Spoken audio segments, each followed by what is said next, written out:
Hi hello.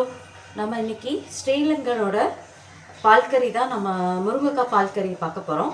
இதுக்கு தேவையான பொருட்கள் 2 முருங்கைக்காய். நான் பெரிய முருங்கைக்காய் எடுத்து வச்சுருக்கேன். இந்த மாதிரி சின்ன சின்னதாக கட் பண்ணி 2ஆக கட் பண்ணி வச்சுருக்கிறேன்.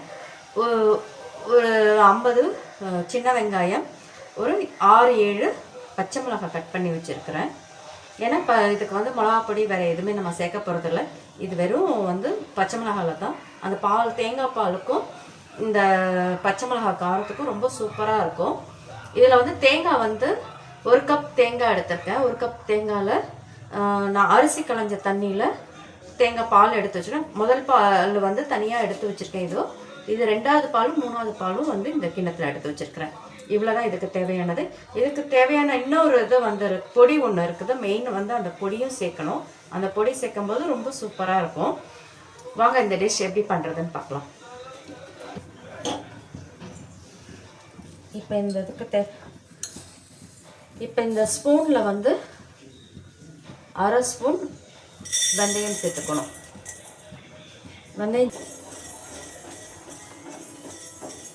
வெந்தயம் இப்போ 1/2 ஸ்பூன் போட்டுக்கணும். இதில் 3 ஸ்பூன் சோம்பு சேர்க்கணும். அந்த எந்த ஸ்பூனில் 1/2 ஸ்பூன் வெந்தயம் எடுக்கிறோமோ அதே ஸ்பூனில் 3 ஸ்பூன் இல்லைன்னா 4 ஸ்பூன் கூட சோம்பு சேர்த்துக்கலாம். இதில் ஒரு கொத்து கருவேப்பிலையும் சேர்த்துக்கணும்.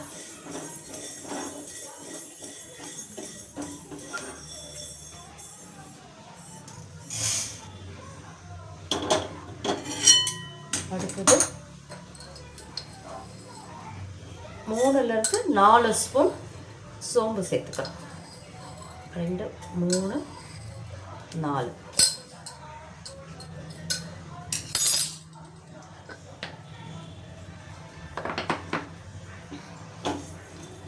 சோம்பு நல்லா ரோஸ்டட் ஆகணும்.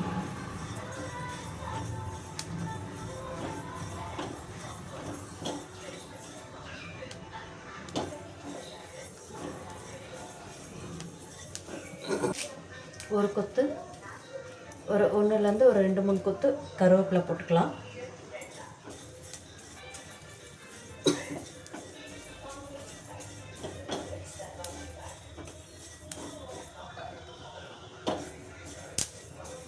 அந்த பால்கறிக்கு இதுதான் மெயினான பொடியே. இதை போட்டுட்டு கொதிக்க வைக்கிறதெல்லாம் கிடையாது. காயெல்லாம் வெந்ததுக்கப்புறம் கடைசியாக லைட்டாக ஒரு 1/4 ஸ்பூன் இந்த பொடியை போட்டு இறக்கிட வேண்டியது, மிக்ஸ் பண்ணி இறக்கிட வேண்டியதான். அப்போ வாசனை செமையாக இருக்கும். சோம்பு நல்லா பொரிஞ்சாச்சு.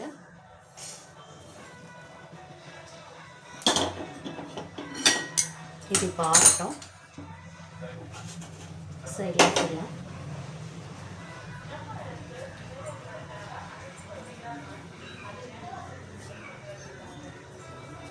இப்போ நம்ம இந்த முதல் தேங்காய் பாலை எடுத்து வச்சுட்டு இந்த 2வது தேங்காய் பாலை விட்டுருந்தோம். காரம் கம்மியாக வேணுன்றவங்க கம்மியாக சேர்த்துக்கலாம். எனக்கு காரம் ஜாஸ்தி சாப்பிடுவேன். இந்த இது அந்த தேங்காய் பாலுக்கும் இதுக்கும் திகட்டாது காரம் நல்லா சாப்பிடும்போது.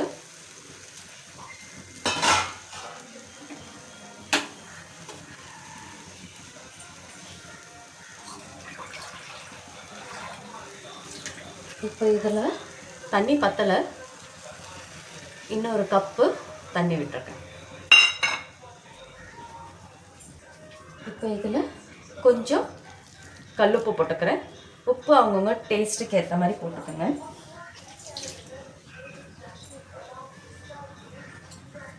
அப்புறம் ஒரு கொத்து கருவேப்பிலை, பச்சை கருவேப்பிலையும் போட்டுக்கிட்டா நல்லா வாசனையாக நல்லாயிருக்கும்.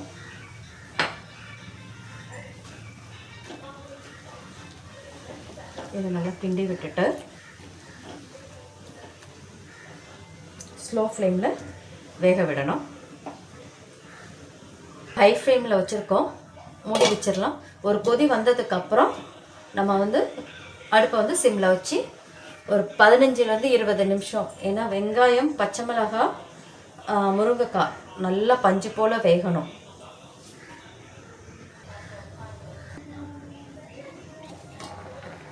கொதிச்சுக்கிட்டே இருக்கு.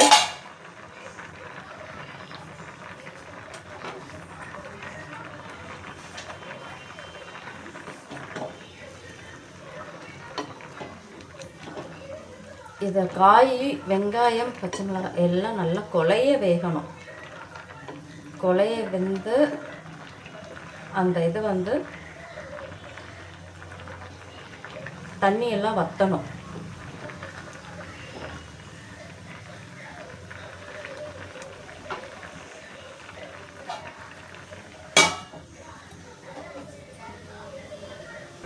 பாருங்கள், நம்ம வறுத்து எடுத்தோம்ல சோம்பு, வெந்தயம், கருவேப்பிலை, இவ்வளோ பொடி வந்திருக்கு. இது எப்படியும் வந்து நமக்கு 1 மாதத்துக்கு வரும். நம்ம யூஸ் பண்ண போகிறது ஒவ்வொரு இதுக்கும் வந்து நம்ம நிறைய யூஸ் பண்ண மாட்டோம். ஒரு இதுக்கும் இந்த இவ்வளோ போட்டால் போகிறோம். இறக்கும்போது இந்த அளவுக்கு 1 ஸ்பூன் போட்டு இறக்கிட்டு பண்ணிங்கன்னா செம சூப்பராக இருக்கும். அந்த வாசனையே வான்னு கூப்பிடும். இப்போ வாங்க காய் வெந்தாச்சுன்னு பார்க்கலாம்.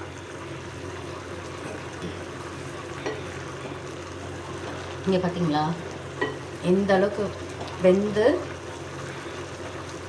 தண்ணி வற்றிட்டு வருது. இன்னும் கூட கொஞ்சம் தண்ணி வற்றினா நல்லாயிருக்கும். ஏன்னா இந்த பால், முதல் பால் கொஞ்சம் நிறையவே இருக்குது.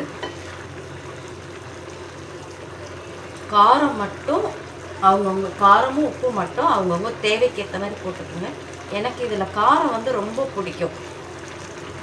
அந்த தேங்காய் பாலோட டேஸ்ட்டு, அந்த வெந்தயம், சோம்பு, கருவேப்பிலை வறுத்து பொடி பண்ண அந்த பொடி, தேங்காய் பால் அவ்வளோ நல்லா இருக்குங்க.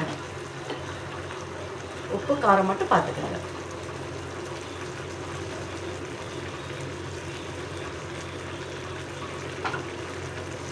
இப்போ பாருங்கள், தண்ணி நல்லா வற்றி போச்சு.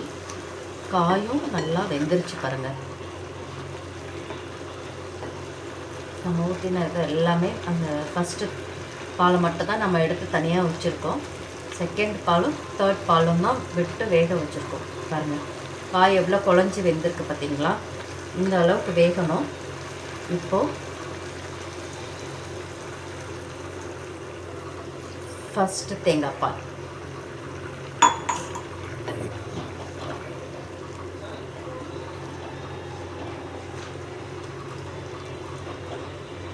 இது நல்லா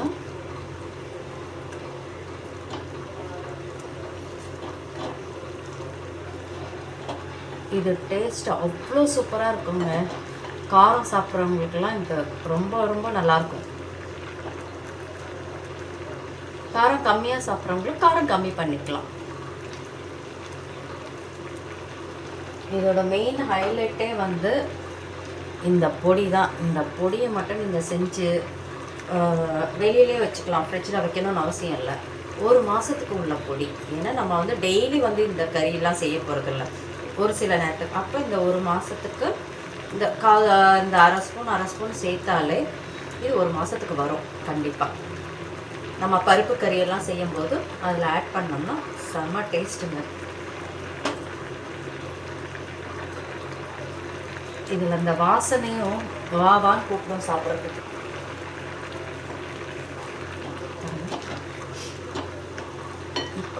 இதுதான் அளவு பார்த்துக்கோங்க. ரொம்ப தண்ணியாக இல்லாமல், ரொம்ப இதுவாக இல்லாமல் இதுதான். பார்த்தீங்களா, பால் திரண்டு போகாமல் அப்பப்போ இந்த மாதிரி கிண்டி விட்டுக்குங்க. உப்பு தேவையான அளவு நான் ஆல்ரெடி போட்டிருக்கேன். இதுக்கு இனிமேல் உப்பு தேவை கிடையாது. இப்போது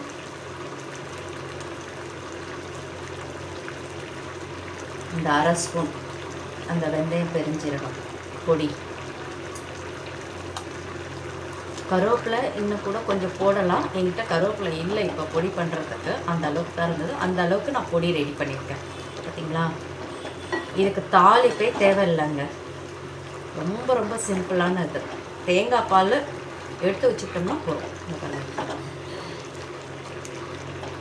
சுவையான ஸ்ரீலங்கன் பால் கறி ரெடி.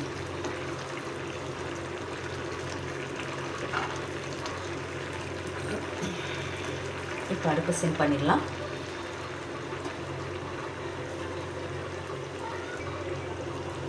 பாருங்க, இந்த டிஷ் ரெடி ஆயாச்சு.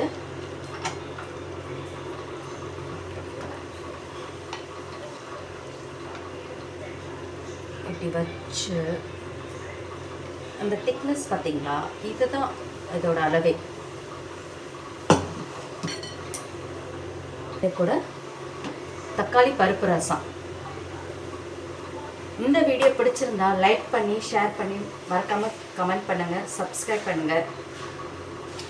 மேக்கப் கிச்சனுக்காக ஆனந்தி கோவிந்தராஜ். பாய்.